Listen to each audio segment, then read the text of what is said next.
Once upon a time, there was a little girl who lived in a village by a forest. Whenever she went out, she wore a red hooded cape. Everyone called her Little Red Riding Hood.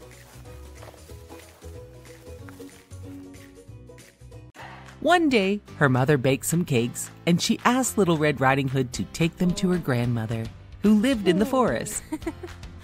Little Red Riding Hood was very excited and happy to go visit her grandmother. Her mother packed up the cakes in a basket and reminded Little Red Riding Hood to not waste time and go straight to her grandmother's house and to not talk to strangers.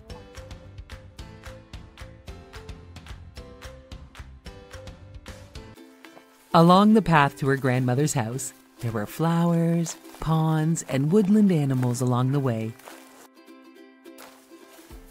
And Little Red Riding Hood took her time and enjoyed them all. Then, all of a sudden, a wolf was beside her, asking, "Well, Little Red Riding Hood, what are you doing here?" She told him she was on her way to visit her grandmother's house in the forest. The wolf wanted to gobble up Little Red Riding Hood, but he noticed a woodcutter coming along. So the wolf thought of a plan. "Well, where does your grandmother live?" the wolf asked. Little Red Riding Hood answered, "She lives over the bridge and past the lake," she told the wolf.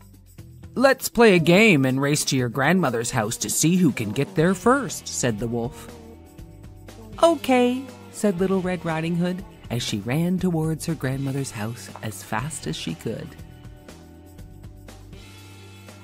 The wolf knew a secret path that was far quicker and ran towards her grandmother's house to beat Little Red Riding Hood in the race.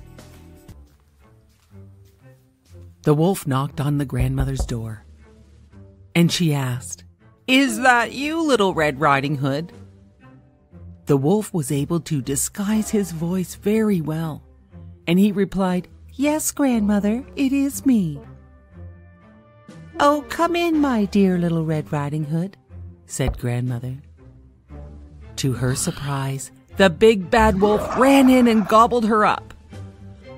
The wolf then dressed up to disguise himself as the grandmother. He put on her nightcoat and nightcap and jumped in her bed. Very soon after, Little Red Riding Hood knocked on the door. The wolf disguised his voice again and asked, "Who is it?" "It's me," said Little Red Riding Hood. "Oh, do come in, dear," crackled the wolf.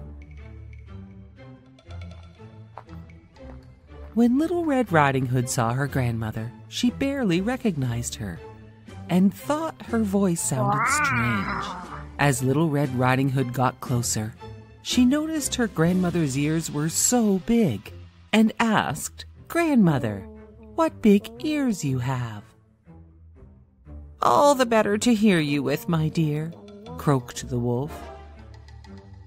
"But, grandmother, what big eyes you have."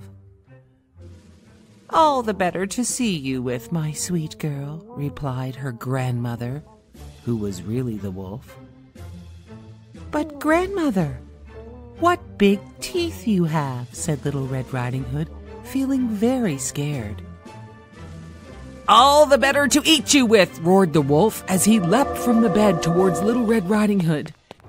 She ran towards the door as fast as she could. And now she could fully see that it was not her grandmother, but the big bad wolf.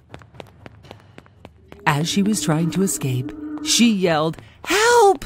in her loudest voice. "Help!" Cutter, who was working in the forest, heard Little Red Riding Hood's cries for help and ran to help her. He caught the big bad wolf and shook him so hard that grandmother came out all in one piece. Little Red Riding Hood hugged her grandmother and apologized for talking to strangers and wasting time. Her grandmother said, "Don't worry, dear.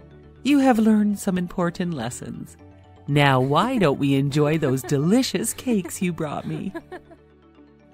The woodcutter took the big bad wolf deep into the forest, so he could never bother Little Red Riding Hood or her family ever again. The end.